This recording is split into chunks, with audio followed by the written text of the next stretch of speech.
Hello everyone, Youngblood back with you, and today I wanted to kind of talk about where the game is right now, and that's going to cover a little bit of what's happening with the latest game updates and changes and other things that are really going on with vehicle gameplay specifically.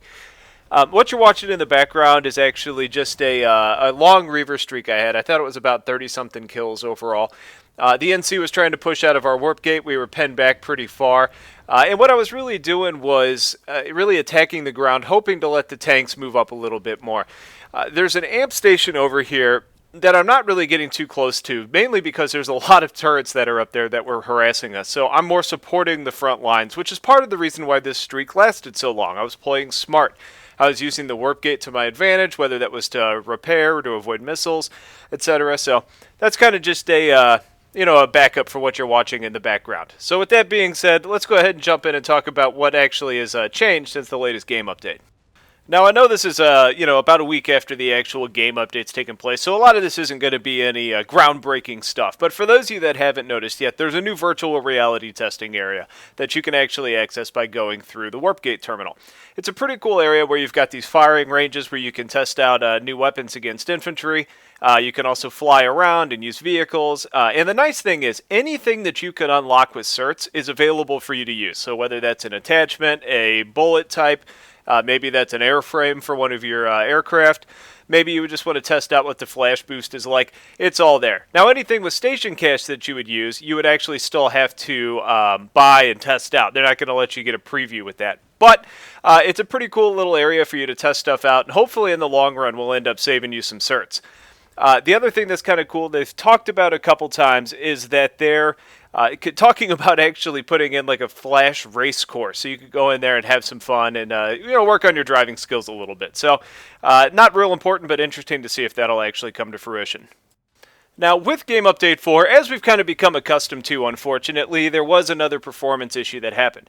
It seems like every time they put out a game update, performance is dropping, and that's really frustrating because after all this time, we would really hope that this was moving back in the right direction. Well, after the issues that actually occurred, they decided that they were going to call some people in, and Higby rallied the troops and figured out that there was an issue with the launcher in Steam, and they made a change to that. Also on the forums, there was a note that was posted, and this is in quotes, that this patch was to address a significant problem with effects in crowds, but the reports of problems approaching bases with or without enemies is causing stuttering, end quote. That's a separate issue. So that's kind of interesting to actually see if that's going to be something else that they fix. Another post was laid out that said they're applying a fix for performance issues. Now, I don't know what that actually means. That's going to happen tonight or tomorrow morning. I'm skeptical a little bit to see how much of an improvement this can make. I've got some faith in these guys, but at the same time, it's hard for me to really say whether this is going to make a major improvement or not. I'll test it out as soon as possible and let you know, but at least we know they're working on it.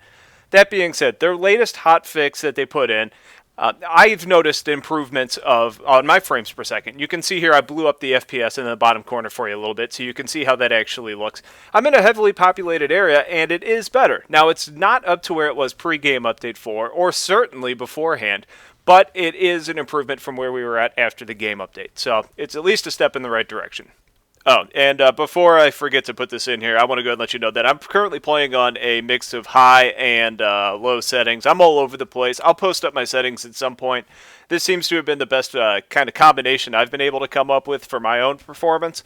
There is a school of thought out there that you can put more of the processing on your graphics card by increasing your settings to free up some of your processing on your CPU to take care of some of the binding issues that we've had there. It seems to be my best setup, and I'll share that with you guys here pretty soon. A couple other changes that were made, or that were actually pretty positive, would be that, one, they're increased the passive certs that you can earn. So for me, I'm a 6-month member, and I'm earning 48 certs per day, which is great. They throw a big old pop-up up there so you can actually see how many you're actually earning.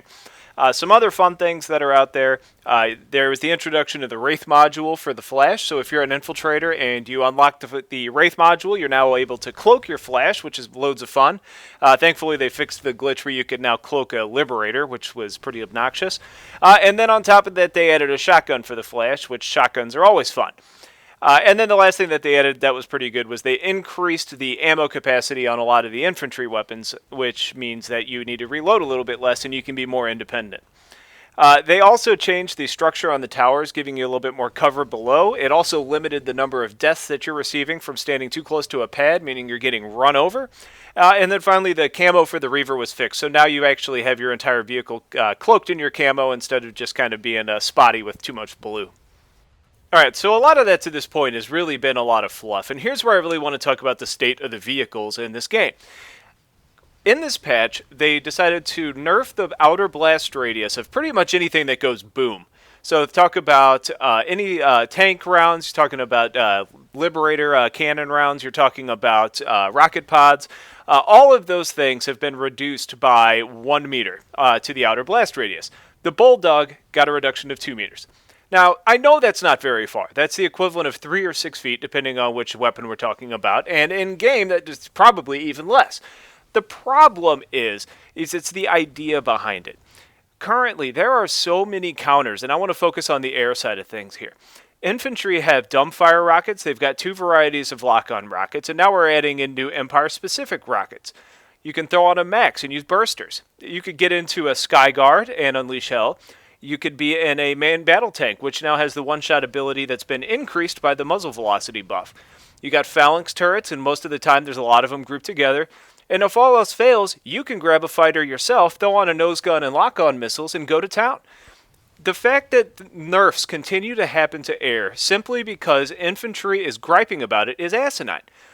If you cannot learn to adapt in this game to whatever problem is facing you, then you're not playing the game right. And I know this is a little bit hypocritical because you guys know I'm an air person and you're watching a streak here where I'm destroying the ground, but I'm playing smart. And look at what's happening in this game. I'm very rarely getting locked onto.